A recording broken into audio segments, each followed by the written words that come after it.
지금부터 함께 한마음으로 가정과 현장에서 목요 기도회를 시작하겠습니다. 기도회를 마친 후 8시 5분부터 성경 강해가 시작됩니다.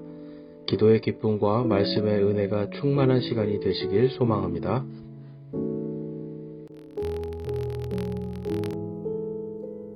함께 하나님께 영광과 감사로 기도하는 시간을 갖겠습니다.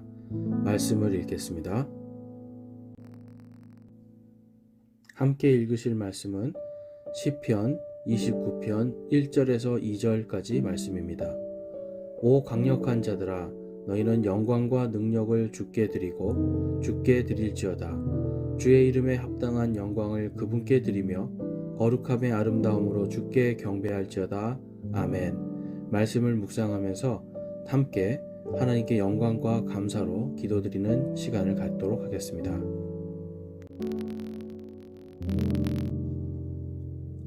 하나님께서 우리의 모든 것을 주관하시고 인도하시며 보호하시는 모든 은혜와 사랑에 영광과 감사로 기도드리는 시간 갖겠습니다. 이 시간 각자 자유롭게 하나님께 영광과 감사로 우리의 마음을 올려드리겠습니다.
계속해서 회개의 마음을 담아 하나님께 우리의 마음을 올려드리겠습니다. 말씀을 읽고 계속해서 기도를 이어가겠습니다. 골로새서 3장 5절에서 6절까지 말씀입니다. 그러므로 땅에 있는 너희 지체들을 죽이라. 그것들은 음행과 부정함과 무절제한 애정과 악한 욕정과 탐욕이니 탐욕은 우상 숭배니라. 이것들로 인하여 하나님의 진노가 불순종의 자녀들에게 임하느니라. 아멘. 말씀을 묵상하면서 계속해서 회개의 기도를 주님께 올려드리겠습니다. 하나님께 우리의 죄와 부끄러움과 허물 많은 인생을 회개하며 우리의 마음을 올려드리겠습니다.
이번 기도 제목은 치유를 위한 기도입니다.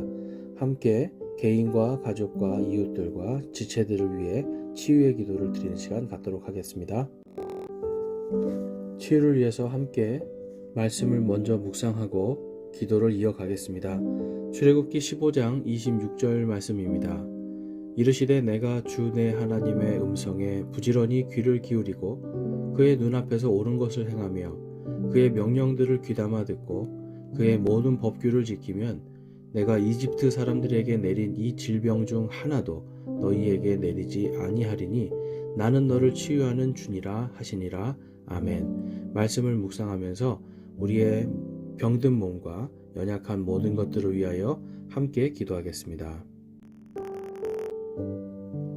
화면에 나와 있는 기도 제목들을 가지고 함께 치유의 기도를 하기를 원합니다.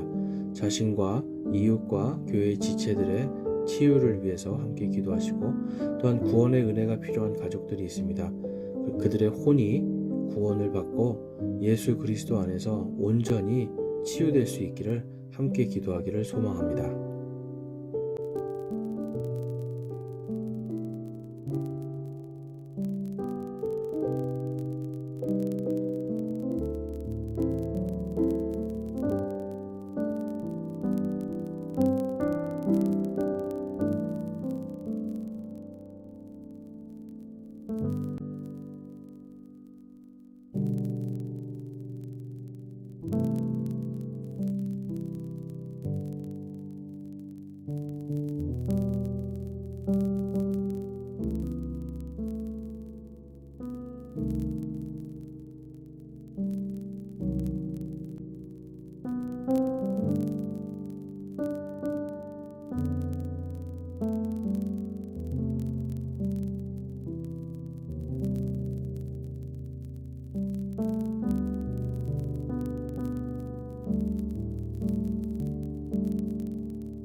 마지막으로 개인 간구의 기도 시간을 갖도록 하겠습니다. 말씀을 읽고 함께 기도하는 시간 갖겠습니다. 함께 읽으실 말씀은 요한계시록 21장 3절 말씀입니다. 내가 하늘에서 나는 큰 음성을 들으니 이르되 보라, 하나님의 성막이 사람들과 함께 있고 그분께서 그들과 함께 거하시리라. 그들은 그분의 백성이 되고 하나님께서는 친히 그들과 함께 계셔서 그들의 하나님이 되시리라. 아멘. 말씀을 묵상하면서 우리와 함께 계시는 하나님을 찬양하고 기도로 우리의 간구를 올려드리겠습니다. 화면에 있는 기도 제목들을 가지고 함께 기도하는 시간 갖겠습니다. 자유롭게 기도하시고 하나님께서 여러분들에게 은혜와 위로와 평강을 주시는 이 시간 되시길 주님의 이름으로 축원합니다.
이상으로 기도회를 마치며 여러분을 대표하여 제가 기도하겠습니다. 사랑과 은혜가 풍성하신 하나님 아버지, 오늘 저희들 각자 가정에서 그리고 현장에서 함께 기도하는 시간을 가졌습니다. 하나님, 저희들이 기도하는 모든 것들 주님께서 들어 기쁘게 응답해 주시길 소망합니다. 저희들의 간구와 또한 저희들의 치유를 위해 기도하오니 하나님께서 이 모든 것들을 통해 하나님께 영광과 감사와 찬양으로 올려드리는 저희들의 간증이 풍성하게 넘치게 하여 주시옵소서. 또한 하나님 아버지, 각 가정마다 주님께서 모든 필요와 모든 문제들을 아실 줄로 믿습니다. 하나님, 저희들의 힘으로 할 수 없고 저희들의 능력으로 할 수 없음을 이 시간 고백합니다. 하나님께 온전히 맡기오니 하나님께서 저희들의 모든 것들을 들으시고 하나님의 때에 하나님의 가장 선하심으로 인도해 주시기를 소망합니다. 하나님, 저희들에게 주님의 그 말씀과 주님의 능력을 사모하며 인내하고 기다릴 수 있는 믿음을 주시길 소망합니다. 하나님께서 저희들 마음속에 강한 믿음을 주시고 더욱더 주님 안에서 믿음으로 모든 것을 승리할 수 있도록 역사하여 주시옵소서. 하나님께서 모든 것을 함께 하시고 지켜주시고 인도해 주시며 또한 우리의 모든 것을 들어주심에 감사드립니다. 우리 주 예수 그리스도의 이름으로 감사하며 기도드리옵나이다. 아멘.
네, 이 시간은 성경책 쉽게 이해하기 민수기 세 번째 시간입니다.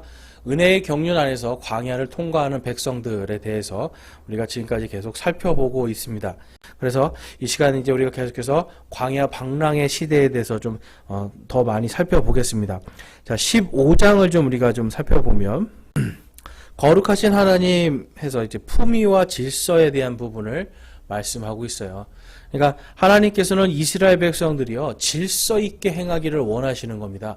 그래서 질서 있는 그들의 삶, 그래서 먹는 거, 입는 거, 이들의 심지어는 이 비의도적인, 이 우발적인 죄악들, 그다음에 실수, 안식일, 의복들, 거룩한 의복들 이런 거를 하나님이 다 정해 주시는 거예요. 그러니까 여러분 하나님은요 거룩하신 하나님이시다라고 하는 그 부분에서 가장 핵심적인 부분은 이 거룩이 질서에서 시작된다는 겁니다. 여러분 그리스도인들은 항상 그래서 이 성경 말씀 속에서 우리가 삶 속에서 질서 있게 행하는 것 이것이 굉장히 중요한 거예요. 우리가 이제 세상을 살아갈 때도 보면 교통 질서라든지 여러 가지 사회적인 질서를 내가 조금 불편하더라도 그걸 잘 지키는 사람들을 보면 어떤 느낌이 드세요? 아, 뭔가 이 사람들은 좀 특별한 사람인 것 같지 않습니까? 사회적인 규범을 남이 보지 않아도 또 어떤 벌금을 먹인다든지 아니면 어떤 벌점을 준다든지 이러한 것이 없어도 내가 사회적인 인간으로서의 도리를 지키기 위해서 질서를 지키고 품위를 지키는 것 이것이 세상 사회 속에서도 그 사람을 거룩하게 만드는데 하나님께서는 바로 이 당시에 배움도 없고요 종살이 하던 이 사람들에게 430년 동안 여러분 목축업을 하고 종살이를 했으니 이들에게 무슨 교육에 어떤 그러한 것들이 있었겠습니까? 사실은 교육을 못 받은 사람들이에요. 그렇지만 하나님이 이들에게 질서를 정해주시고 그 질서를 통해서 거룩함을 유지하도록 하시는 것. 여러분 이게 오늘날 우리 그리스도인들도 이러한 부분들을 잘 본받아야 될 줄로 믿습니다. 그 다음에 이제 16장에 가면 고라라는 사람이 나와요. 고라가 르우벤 지파의 다단과 아비람 그리고 블레셋 사람 이 블레셋 사람은 특별히 이방인 사람이거든요. 이 이방인인 온과 함께 모세와 아론의 권위에 도전을 합니다. 특별히 여러분 이 르우벤 지파는요 이 이스라엘 12지파 중에 이제 가장 장자의 지파예요. 그래서 장자라고 하는 자부심이 있는데 사실 어떻게 보면 이들이 마음속에 열등감이나 이런 걸 가지고 있었을 것으로 생각이 됩니다. 그래서 이 고라라고 하는 사람이 그들을 막 부추겨가지고 이 고라가 이 르우벤 지파를 통해서 나도 이제 한 자리를 해버리라. 모세의 그 다음에 아론의 권위를 탐내는 건데 이게 결국은 하나님의 권위에 도전하는 것이다라는 걸 우리가 알 수가 있습니다. 그래서 또한 250명의 이 각 지파에서 250명의 통치자들까지도 다 힘을 규합해가지고 모세와 아론에게 세력으로 그들의 권위를 뺏어 버리기 위해서 이들이 머리를 썼습니다. 그런데 하나님께서 어떻게 하십니까? 고라와 그를 따른 자들을 그들과 그리고 그들의 가족들을 다 따로 세우시고 구별하신 다음에 땅이 입을 벌려 그들을 삼키는 즉 그냥 지진을 일으켜서 땅이 갈라지고 그들이 그 안으로 들어가서 죽임당하는 하나님이 그들을 그렇게 징계를 하셨어요. 그러니까 하나님께서 이 자연의 모든 것들을 다 다스리는 주님이시다라는 것을 보여주고 계시고 그 다음에 250 이 사람들의 이 통치자들에게는 각각 자기의 향로를 취하라 해서 그들이 향로를 갖고 왔는데 주의 불이 그 향로에서 타올라가지고 그들을 다 삼켜서 소멸시키는 걸 볼 수가 있습니다.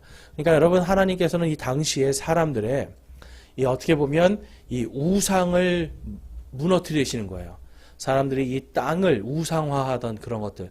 그런데 그 땅이 결국은 그들이 욕심내었던 그 땅의 권력이 결국은 그들을 삼켜서 소멸시키고 또한 불을 숭배하는 자들이 또한 불의 소멸됨을 통해서 하나님께서 그들의 이 모든 정말 우상 숭배라든지 탐욕을 한 번에 꺾어버리시는 것을 볼 수가 있습니다. 그 다음에 17장에 가보면 이제 아론의 쌍난 지팡이가 나오는데요. 아주 중요한 대목입니다. 그러니까 여러분 이 아론, 특별히 이 당시에 통치자들이 가지고 다니는 지팡이나 막대기는 그들의 권력을 상징합니다. 그런데 사람들이 아론의 권위를 무시했던 거예요.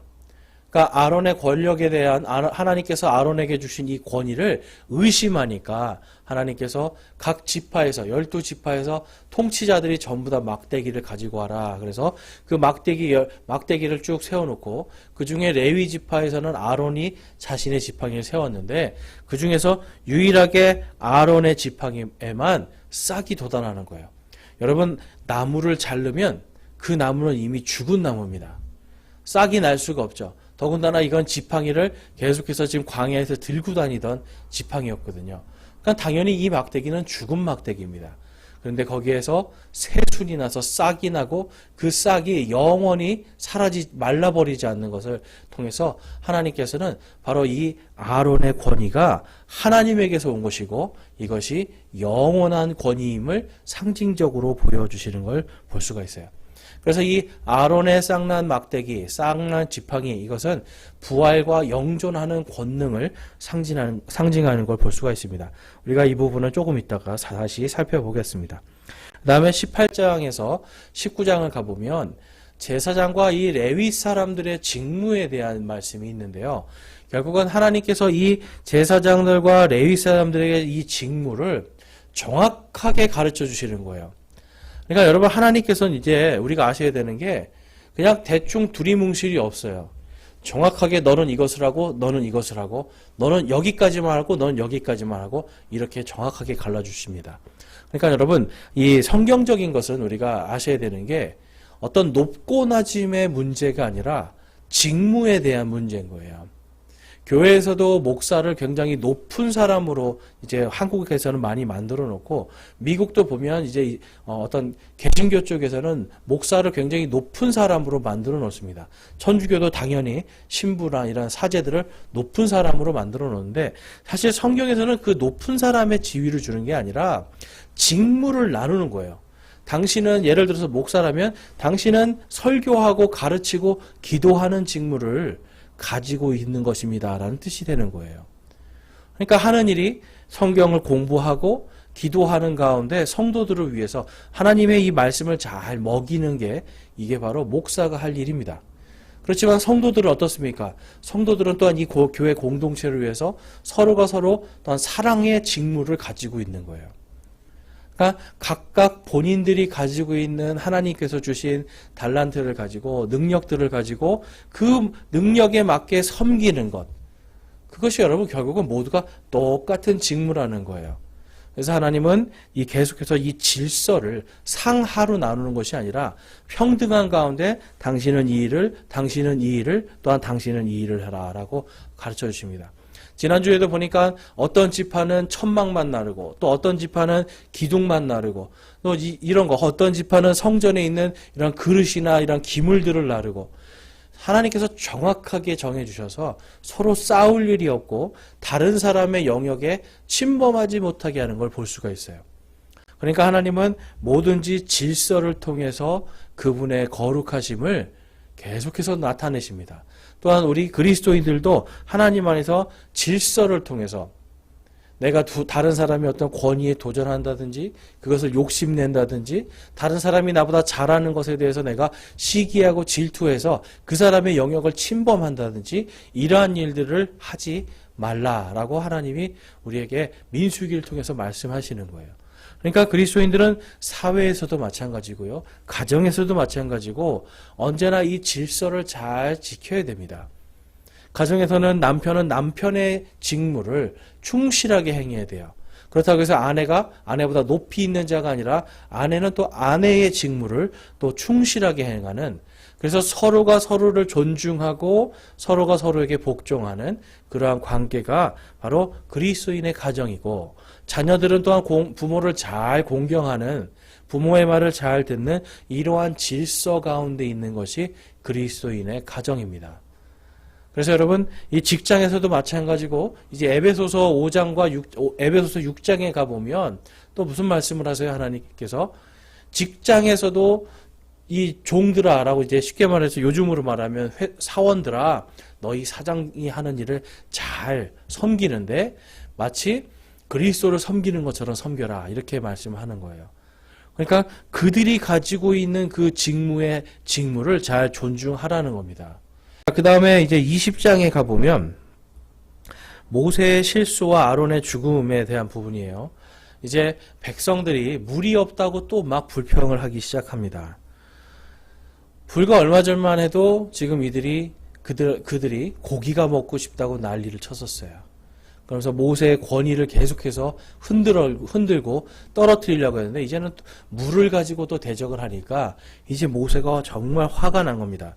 그때까지는 모세가 하나님 앞에서 이들의 중보자로서 하나님의 진노를 멈출 수 있도록 계속 기도하던 사람이었는데 이제 모세가 정말 화가 나서 하나님께서는 분명히 백성들에게 물을 주시고 싶어서 반석에게 말을 하라라고 명령을 내리셨는데 이 모세는 가서 반석을 2번 내리침을 통해서 반석에서 물이 나오게 합니다. 사실 여러분 이것은 하나님의 말씀에 대해서 지금 우리가 좀 더 신중하게 생각해야 되는 부분을 말씀해 주고 있는 거예요. 특별히 이것은 하나님의 거룩하심을 훼손하는 겁니다. 여러분 하나님께서 우리에게는 어떻게 보면 이 교회는요 퍼포먼스가 필요한 데가 아니에요. 교회는 어떠한 이벤트가 필요한 데가 아니에요. 여기는 정말 하나님의 말씀으로 거룩하게 아까 말씀드린 그런 질서들 가운데서 거룩하게 하나님의 말씀대로 하면은 거룩함을 유지할 수가 있는데 무언가 화려한 어떤 퍼포먼스나 어떤 이벤트나 이슈를 가지고 교회를 좀 더 빛나게 해보고 커보게 하겠다 이러한 것들을 하게 되면 결국은 정말 하나님의 거룩하심에 대한 훼손이 있을 수 있다라는 겁니다. 그래서 이 모세는 하나님이 분명히 반석에 말을 하라라고 명령하셨는데 반석을 2번 치면서 하나님의 거룩하심을 훼손하고 자기가 드러난 거예요.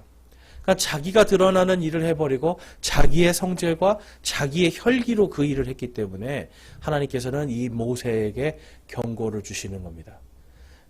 그래서 그에게 이렇게 말씀을 하시죠. 모세와 아론 그 2사람은 가나안 땅에 들어가지 못하게 될 것이다 라고 하나님께서 그들의 징계를 하시는 거예요. 결국 아론은 호르산에서 123세에 사망을 하게 됩니다. 모세는 이 아론의 죽음을 보면서 자기도 알았을 거예요. 아, 나도 곧 죽을 것이구나. 벌써 여러분 나이가 123세예요. 그리고 지금 모세의 나이는 120세 정도 됐습니다. 벌써 이집트의 왕궁에서 40년, 광야에서 양치기로 40년, 그리고 이제 이스라엘 백성들을 이집트에서 탈출시키고 또 40년의 시간이 흐른 뒤에요. 성경에 보니까 이 모세는요, 죽을 때까지 그 기력이나 모든 게 다 똑같았다고 기록이 되어 있어요.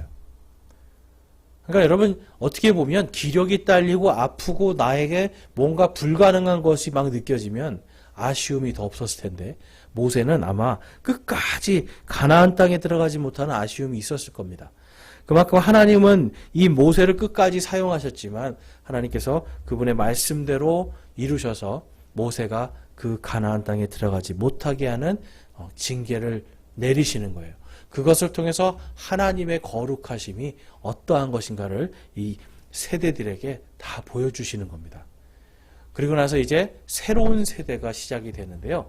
새로운 시대는 이제 순종의 세대다라고 제가 이름을 붙였습니다. 사실 그런데 여러분 이들 순종을 하지 않아요. 단지 뭐냐면 순종의 어떤 훈련을 하는 거예요. 그래서 모두가 순종은 하지 않더라도 정말 일부라도 순종을 하는, 하나님은 여러분 아셔야 되는 게 이 많은 숫자로 역사를 하지 않으십니다. 하나님은 많은 숫자가 아니라 적은 수라도 하나님을 믿는 자들을 사용하시는 거예요. 그래서 21장에 가면 아주 재미있는 게 있어요. 그 앞에 정말 이 가데스 바네아에서 하나님 앞에서 하나님이 우리를 죽이려고 여기를 데리고 왔느냐, 가나안 땅의 저 거인 족속들을 봐라, 저들을 보면 우리는 메뚜기와 같다라고 할 정도로 그들이 슬피 울면서 애통해했는데 21장에 가서 바로 하나님께서 바로 그 가나안 족속들, 심지어는 거인 족속들까지 하나님께서 다 이기게 해주시는 거예요. 특별히 그 바산왕 옥이라는 사람이 나오는데요. 이 사람의 키가요, 약 3m 6 정도 되는 키라고 볼 수 있습니다. 왜냐하면 이 사람의 침대가 이 길이가 약 9큐빗이라고 되어 있어요. 9큐빗이면 얼마냐면 1큐빗이 여기서 여기까지입니다. 45cm, 약 한 4m 정도 되는 4m 정도 되는 그 침대를 사용하던 사람이에요. 그러니까 위아래 뭐 좀 빼면 결국은 약 한 3m 60cm, 3.6m 정도 되는 그러한 신장을 가졌을 것으로 볼 수 있습니다. 그러니까 이러한 자들을 완전히 물리치는 걸 통해서 그동안 자기들이 두려워했던 게 얼마나 헛된 건지를 하나님이 알게 해주셨어요. 그러니까 여러분, 결국은 하나님의 믿음으로 가면 지금 곧장 들어가서 40년을 헤맬 게 아니라 곧장 들어가서 이 거인 족속까지 다 멸망시킬 수 있었는데, 믿음이 없는 관계로 이들은 40년 만에 그들이 그렇게 두려워했었던 가나안 족속들과 모압 족속, 이러한 거인 족속들을 다 이기게 해주시는 하나님의 역사를 뒤늦게 보게 되는 겁니다. 그래서 여러분, 믿음으로 가는 게 사실은 가장 빠른 길이에요. 그런데 많은 사람들이 두려워서 믿음으로 가지 못하고 계속해서 뱅뱅뱅뱅 돌아다닙니다. 그래서 여러분, 우리가 이 믿음이라는 것이 무엇인지를 한번 이 민수기를 통해서 깊이 묵상해 볼 필요가 있어요. 자, 그 다음에 장대에 달린 노뱀이 21장에 나오는데요. 자, 에돔 땅을 이제 돌아서 가는 길 안에서 백성들이 또다시 이제 불평을 하는데, 이제는 뭐가 없어서 불평하는 게 아니라 하나님이 주신 이 빵이 맛없다는 거예요. 그러니까 만나를 주셨는데 이 만나로 빵을 했는데 이게 푸석푸석하고 맛없다고 불평을 해요. 그래서 하나님은 이 이스라엘 백성들에게 뭘 보내신 거예요? 불뱀을 보내서 그들을 물어서 죽게 하셨어요. 대신 이 모세가 하나님께 가서 간청을 합니다. 하나님, 이렇게 죽게 놔두지 말고 이들을 살려주십시오라고 모세가 기도하자 하나님께서 그러면 그 불뱀과 똑같은 모양의 뱀을 놋으로 만들어서 장대에 들어 높이 올려라. 그리고 누구든지 그것을 보는 자는 살리라 라고 하나님께서 약속해 주시는 거예요. 그래서 실제로 그것을 본 사람들은, 물린 다음에 본 사람들은 다 살았습니다. 물린 다음에도 믿지 않는 자들이 그것을 보지 않아서 죽었습니다. 그러니까 결국은 이 놋뱀, 장대에 달려있는 이 놋뱀은 믿는 자인가 믿지 않는 자인가에 대한 상징이 되고요. 이게 예수 그리스도의 십자가의 모형으로 우리가 나중에 볼 수가 있습니다. 이것은 이제 조금 이따 다시 우리가 살펴볼 거고요. 특별히 22장부터 어떤 내용이 나오냐면 모압 왕 발락이라는 사람이 나타나게 됩니다. 이 사람이 이 미디안족의 제사장인 발람이라고 하는 대언자. 그러니까 이 사람은요, 어떻게 보면 지금 하나님의 대언자인지 알 수가 없지만 모세의 장인이 또한 미디안족의 제사장이었죠. 그러니까 정확하게는 어떻게 보면 이스라엘의 하나님은 아니고 창조주 하나님을 믿던 사람들이었을 것으로 알 수가 있습니다. 그런데 거기에 있었던 대언자 한 사람을 돈으로 매수를 합니다. 이것이 이제 성직매매죠. 그리고 이스라엘을 통해서, 이 사람의 입술을 통해서 이스라엘을 저주하도록 만들었어요. 이게 이제 반유대주의를 사주하는 걸 볼 수가 있어요. 그래서 하나님께서 이 발람이 이 돈에 욕심을 부려서 이 발락이라고 하는 왕에게 나귀를 타고 갈 때 그 나귀의 입을 통해서 하나님의 천사를 알게 하고 그 하나님의 천사를 이 대언자 발람이 볼 수 있도록 해주십니다. 성경에 보면 가장 어떻게 보면 어떤 신비스러운 사건이에요.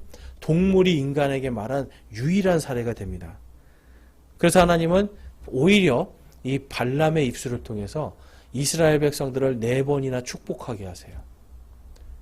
그러니까 발락은 돈으로 매수하려고 했지만 결국 하나님을 두려워한 이 발람은, 이 대언자 발람은 이스라엘 백성들을 오히려 축복하게 됩니다.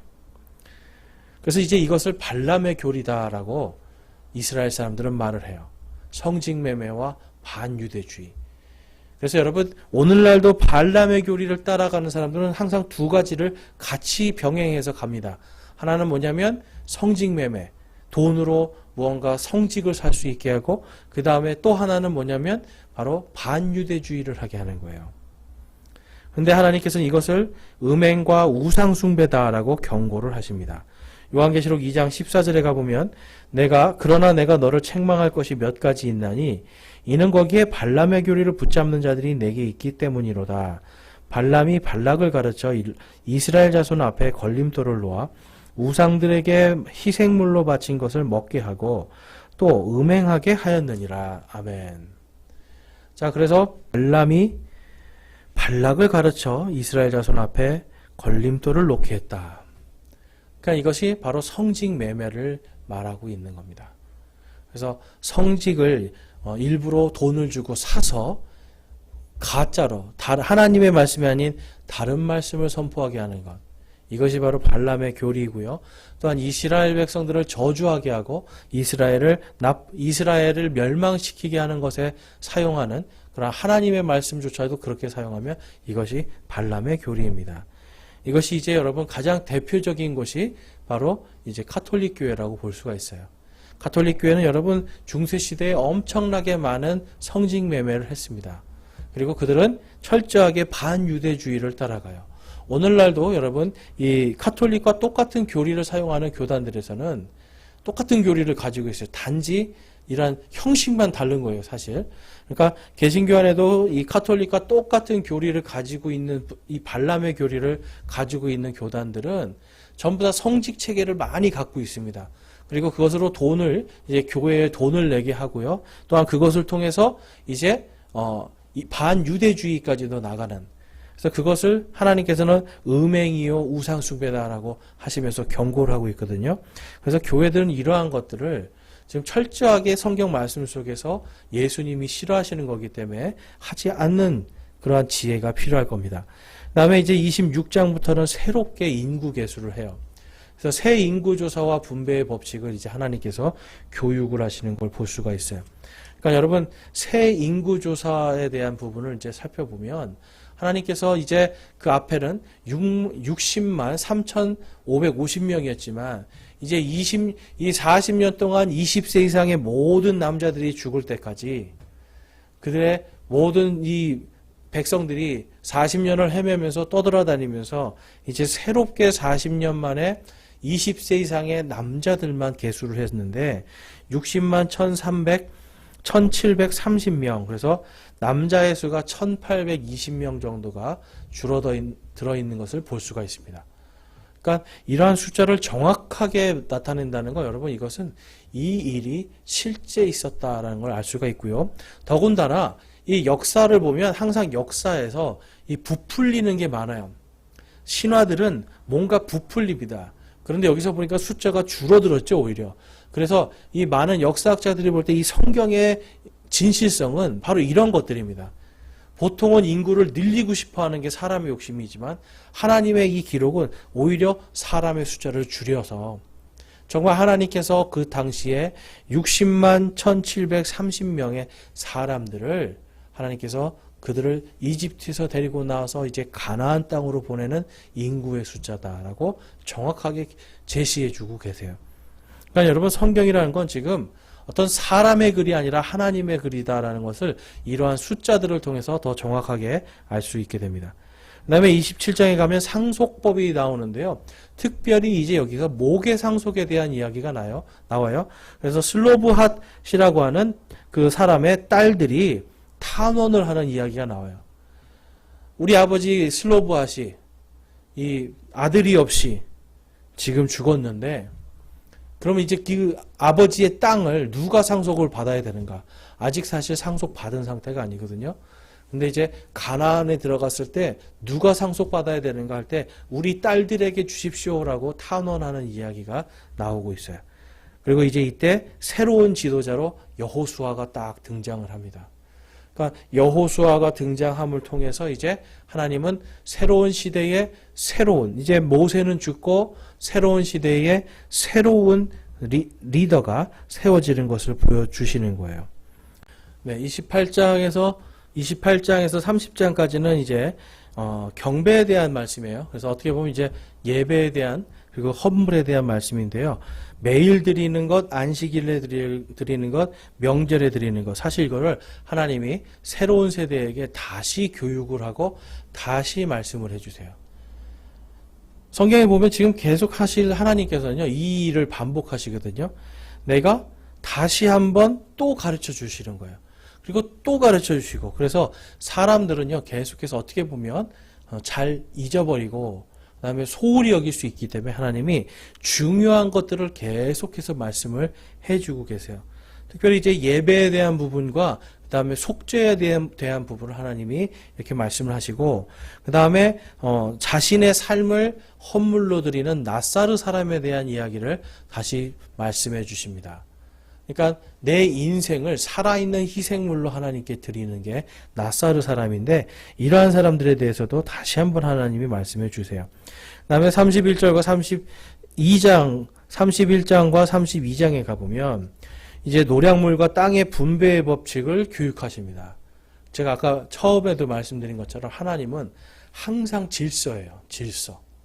그래서 질서 있게 또 질서 있게 또 하시고 해서 계속 하나님은요, 이 질서의 하나님이심을 계속해서 강조하십니다. 그래서 하나님은 다시 한번 그들에게 또한 이 땅의 분배, 이것을 싸우지 않고 너희들이 잘 가질 수 있게, 너희들이 잘 다스리고 관리하라고 하나님이 알려주시고, 그 다음에 루벤, 갓, 므낫세 반지파는 이 가나안 땅 동쪽, 그러니까 가나안 땅으로 들어가지 않고 동쪽에 남아서 비옥한 땅을 갖겠다라고 또 나서게 됩니다. 그런데 이들은 결국은 나중에 보면 루벤, 므낫세 반지파가 차지했던 그 땅은 지금도 이스라엘 땅이 아니죠. 그러니까 이들이요, 이러한 믿음에 있어서 하나님이 약속하신 그 땅으로 들어가야 되는데 그 땅에 들어가지 않고 우리는 여기에 있고 전쟁이 나면 도와드리러 가겠습니다라고 하는 이러한 약속들 속에서 그들이 자신들이 보기에 좋은 땅을 차지했다가 지금 사실 흔적도 남지 않게 되는 거예요. 그러니까 내 눈에 보기 좋은 것이 아니라 하나님은요, 언제나 그분께서 주시고자 하는 그 땅으로 그곳에 가서 정착을 해야 되는 것을 볼 수가 있어요. 자, 그 다음에 이제 이때 어떤 일이 일어나냐면 아까 그 발람 있죠? 거짓 예언자 발람. 그래서 이 거짓 예언자 발람을 하나님께서 이스라엘 백성들의 손을 통해서 복수하시는 것을 볼 수가 있습니다. 그러니까 하나님은 언제나 특별히 하나님의 말씀에 대적하는 자들, 그들에게 이러한 진노로서 복수를 하심을 통해서 이 복수는 나의 것이다 라는 것을 보여주시는 거예요. 그래서 철저하게 살아계신 하나님을 보여주시고 역사하십니다. 그 다음에 33에서 35장까지를 보면 새로운 세대에게 이제 출애굽의 역사를 다시 가르쳐 주세요. 자, 이게 하나님은요, 역사를 계속, 하나님께서 어떤 분이신가에 대한 역사를 사실은 계속 가르쳐 주십니다. 반복하게 해요. 왜냐하면 인간들은 이 역사를 까먹기 때문에 그렇습니다. 당시에는 글을 읽을 수 있는 사람도 많이 없었고 대부분이 학식이 없는 사람들이었기 때문에 이들에게는 계속해서 뭔가 들을 수 있도록 반복해서 해줘야 되는 게 필요했던 거예요. 그래서 하나님은 이들에게 이 출애굽의 역사를 다시 한번 교육시키시고, 그 다음에 가나안 땅에서 각 지파별로 정확하게 어떻게 분배하고 어떻게 상속할 건가에 대한 규정을 또 주시는 거예요. 그리고 레위인들에게도 정확하게 도피성을 그들이 살아야 될 도피성에 대해서 정확하게 말씀을 해주십니다. 그러니까 하나님께서 뭘 말씀하시는 거예요? 남의 땅에 침범하지 말아라. 남의 땅을 탐내지 말아라. 형제의 재산을 탐내지 말아라. 이러한 것들을 하나님이 계속 말씀해 주시는 거예요. 결국은 탐욕이 우상 숭배이기 때문에 하나님은 이 가나안 땅의 이방인들의 우상, 그것보다도 바로 이 형제들끼리 재산을 가지고 서로 탐욕으로 살육을 하는 이러한 일들을 더 하나님께서는 원하지 않으셨어요. 왜 그럴까요? 그것은 바로 그러한 것을 했을 때 하나님의 거룩이 훼손되기 때문에 그렇습니다.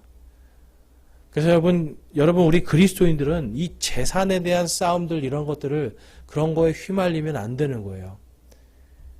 그냥 내가 뭐가 없으면 그냥 줘버리세요, 여러분. 그리고 하나님께 딱 맡기세요. 그럼 하나님께서 알아서 해주십니다. 그리고 하나님께서 더 큰 걸로 채워주시고 내가 손해보지 않도록 하나님께서 더 넉넉하게 부어주세요. 그러니까 우리는 절대로 이 형제나 어떤 친족들 간의 이러한 재산 싸움에 휘말려서는 안 되는 거죠. 이게 바로 여러분 우리 그리스도인들이 해야 될 것인데 36장에 재밌는 이야기가 나옵니다. 아까 그 슬로브핫의 딸들이 이제 다시 한번 상속에 대한 부분을 탄원을 해요. 그랬더니 하나님께서 그 딸들의 탄원을 들으시고 그 딸들에게 이렇게 얘기해요. 아버지의 친족들 집에 가서 시집을 가고 그 시집을 가서 낳은 아이들, 그 아이들이 원래는 여러분 이렇게 되는 거죠. 제가 김 씨인데 만약에 이 씨하고 결혼을 했어요. 그러면 이 아이가 이제 저하고 사이에서 이제 결혼을 해서 아이가 태어나면 당연히 김 씨 집안 사람이 되는 거잖아요. 그런데 지금 여기서는 하나님이 이 슬로브핫의 가문에는 지금 남자가 아무도 없고 대가 끊기게 생겼으니까 하나님이 여기에서 모계상속법이라는 걸 만들어 주십니다. 그래서 분명히 시집을 가서 아들을 낳는데 그 아들들을 전부 다 아버지의 자손들로 만드는 거예요. 여러분, 그래서 이때부터 이스라엘 자손들에게는 모계상속, 모계사회가 시작이 됩니다.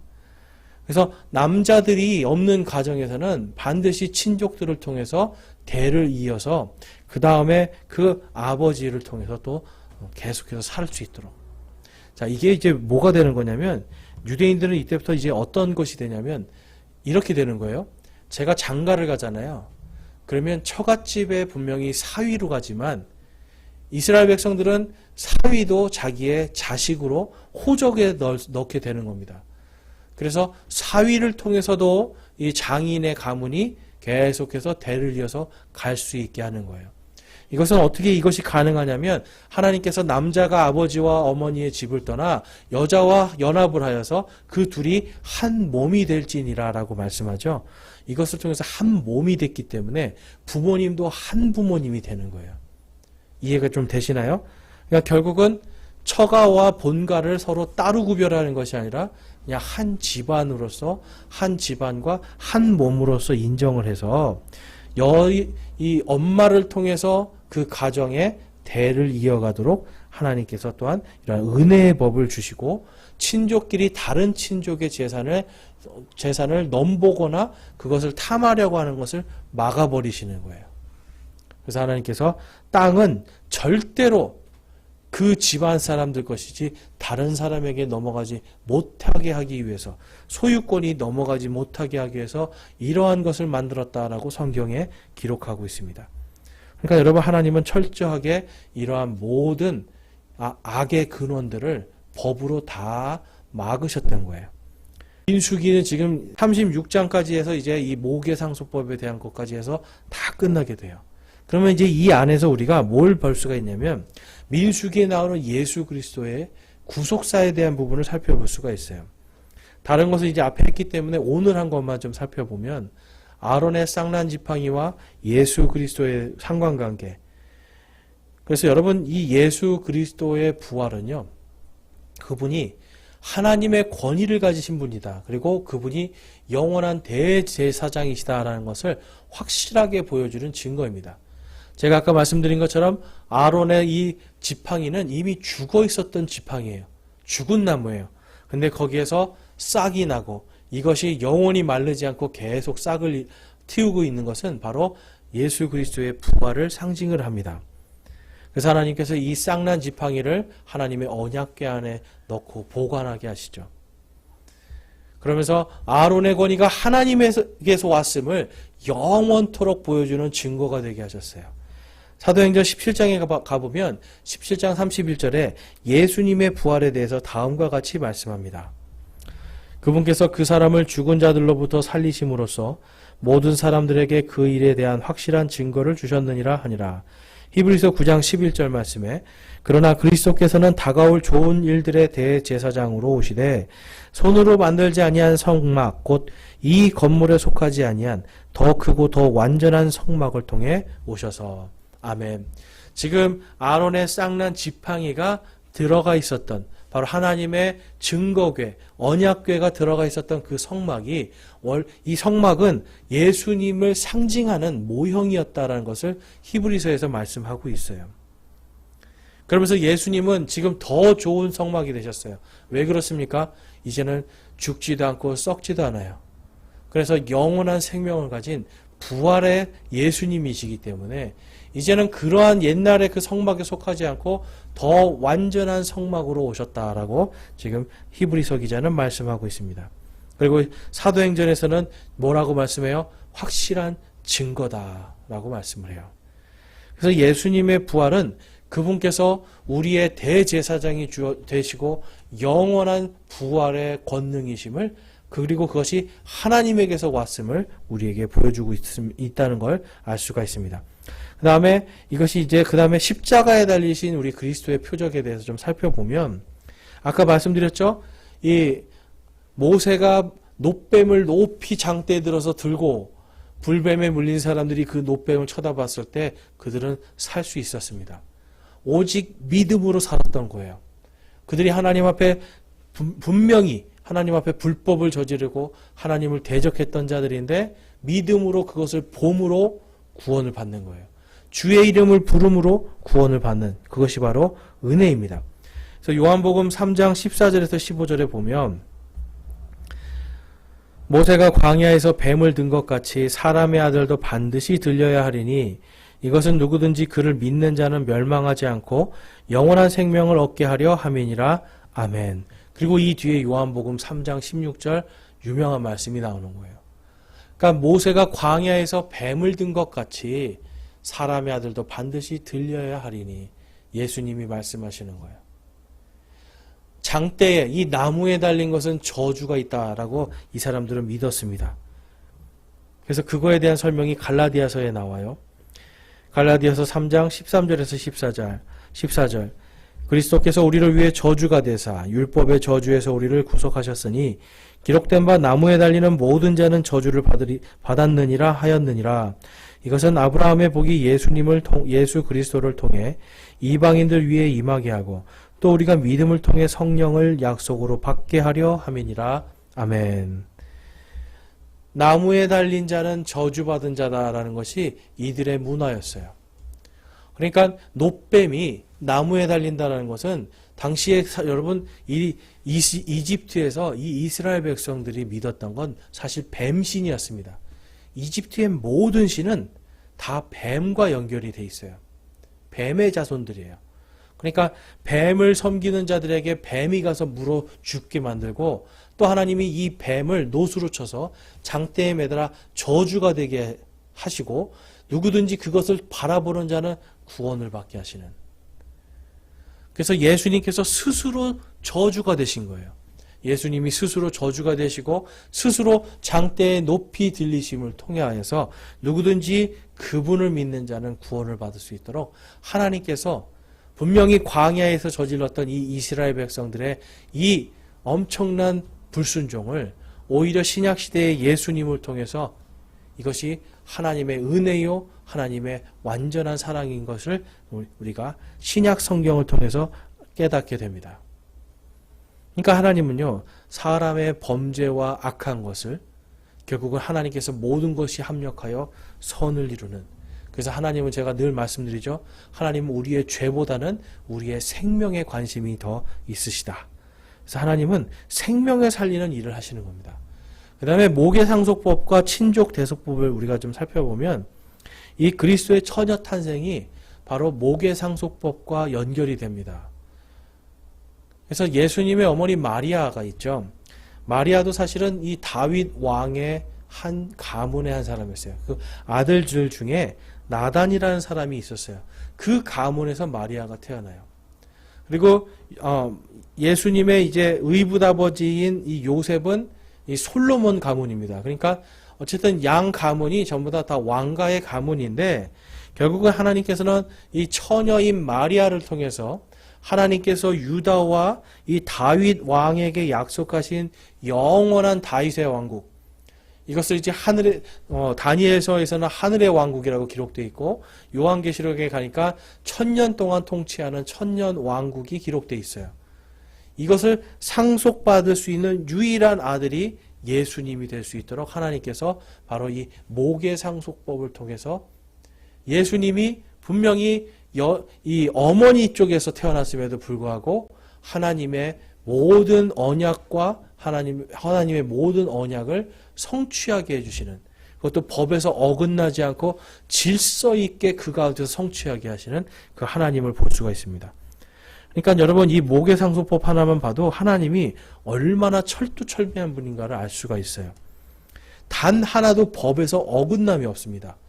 그러니까 하나님은요, 여러분 그냥 이렇게 막 하시는 게 아니라 예수님도 그냥 막 처녀에서 태어나게 아무 처녀가 아니라 바로 하나님의 이 기록된 말씀 안에서 정확한 질서와 정확한 순서와 정확한 가문, 그것까지도 하나님이 다 고려해서 예수님이 마리아, 처녀 마리아에게서 바로 다윗의 가문에서 태어나시게 하시는 걸 볼 수가 있어요. 이사야서 9장 7절에 가보면 바로 이 예수님에 대해서 다음과 같이 예언하고 있습니다. 그의 정권과 화평이 번창하여 끝이 없으며 그가 다윗의 왕자와 그의 왕국 위에 군림하여 그것을 정비하고 이제로부터 영원토록 공의와 정의로 그것을 굳게 세우시리라. 만군의 주의 열심히 이것을 이루리라. 찬송 마가복음 11장 10절 말씀 함께 읽어보겠습니다. 찬송하리로다 주의 이름으로 임하시는 우리 조상 다윗의 왕국이여 가장 높은 곳에서 호산나 하더라. 아멘. 이스라엘 백성들은 지금도 다윗의 왕국을 기다리고 있습니다. 그런데 이 다윗의 왕국이 결국은 누구의 이름으로 임하죠? 바로 주의 이름, 예수 그리스도의 이름으로 임하게 되고요. 바로 이 예수 그리스도께서 유다 집안의 또한 다윗의 자손에서 태어나셔서 하나님께서 이스라엘 백성들에게 약속하신 바로 그 왕국 위에 군림하시는 그 날이 요한계시록 21장에 기록되어 있는 거예요. 그래서 여러분 요한계시록 20장과 요한계시록 21장 여기 보면 예수님이 이제 왕으로 나오시는데 주로 거기서 유대인들의 왕으로 지금 이 이사야서 말씀이 또한 이 마가복음과 마태복음에서 이 유대인들이 기다렸던 그 다윗의 왕국이 실제적으로 이루어지는 표적을 보여주시는 걸 볼 수가 있어요. 여러분 하나님이 이것을 특별히 유대인들을 사랑하고 그들만 위해서 하는 것이 아니라 이것을 유대인들을 하나의 표적을 통해서 하나님이 질서와 거룩과 공의의 하나님 그리고 또한 사랑의 하나님이심을 분명하게 표적으로 보여주십니다. 그래서 이 친족대속 바로 이 모계상속법 친족대속법 이것을 통해서 우리 그리스도인들도 똑같이 구속을 받는 이 내용을 우리가 볼 수가 있는데요. 결국은 요한복음 1장 12절에 보면 그분을 받아들인 자들 곧 그분의 이름을 믿는 자들에게는 다 하나님의 아들이 되는 권능을 그분께서 주셨으니. 그러니까 지금 이 시대는 유대인으로 태어나든 한국 사람으로 태어나든 예수 그리스도를 받아들임을 통해 바로 믿는 자들은 다 하나님의 아들이 되는 권능을 받게 됩니다. 예수님과 형제가 됐다는 거예요. 예수님과 우리가 이제 정말 친족 관계가 됐다는 걸 볼 수가 있고요. 영적인 친족을 말합니다. 그 다음에 갈라디아서 3장 7절에 가보면 그런즉 너희는 믿음에 속한 자들고 그들이 아브라함의 자손인 줄 알지어다. 이제는 믿음을 통해서 유대인이든 한국 사람이든 미국 사람이든 모두가 다 아브라함의 자손 바로 친족이 되는 것을 볼 수가 있습니다. 그리고 에베소서 1장 14절에 가면 이 영께서는 값주고 사신 그 소유물이 구속을 받기까지 우리의 상속 유업의 보증이 되사 그분의 영광을 찬양하게 하시느니라. 아멘 하면서 이제는 예수 그리스도의 이 구속은 유대인이나 우리 이방인들이나 한국 사람이나 미국 사람이나 온 세계 모든 사람들이 전부 다 예수님의 형제요 또한 전부 다 믿음으로 아브라함의 자손이고 전부 다 한 친족들로서 이제는 예수 그리스도께서 십자가에서 우리 대신 피 흘려 죽으심을 통해 모두가 그 친족의 대속함을 친족 대속을 받게 되고 그 다음에 이 친족 대속은 일회성이 아니라 이제는 영원토록 성령께서 모든 상속 유업의 보증이 되시는 바로 그 하나님의 상속 언약 안에 들어가게 됐다라는 걸 우리가 볼 수가 있습니다. 그래서 여러분 이 하나님 안에서 우리가 감사할 것들이 이런 겁니다. 정말 우리가 감사해야 될 것은 우리가 영적으로 이미 하나님께서 예수님을 통해서 우리를 그분의 자녀 삼아 주시고 이제 우리가 하나님의 예수 그리스도의 친족들로서 또 유대인들의 친족들로서 성경에서 하나님께서 약속하신 모든 것들이 이제 완벽하게 완전하게 이루어지게 되는 바로 하나님의 은혜의 경륜 속에 있다라는 거예요. 그래서 하나님의 은혜의 경륜은 하나님의 말씀의 최종 성취를 이야기합니다. 제가 말씀드렸죠. 하나님은 언약하시고 그 다음에 왕국으로 하나님의 말씀으로 통치하시고 그 다음에 성령님으로 모든 것을 성취하십니다. 이제 그것이 교회 시대에 우리에게 이제 일어날 은혜이고요. 지금도 하나님께서는 우리를 민수기에서 은혜의 경륜 가운데 인도하셨던 그 하나님의 놀라운 사랑을 오늘날 우리에게도 한없이 부어주고 계심을 민수기를 통해서 우리는 깨닫게 됩니다.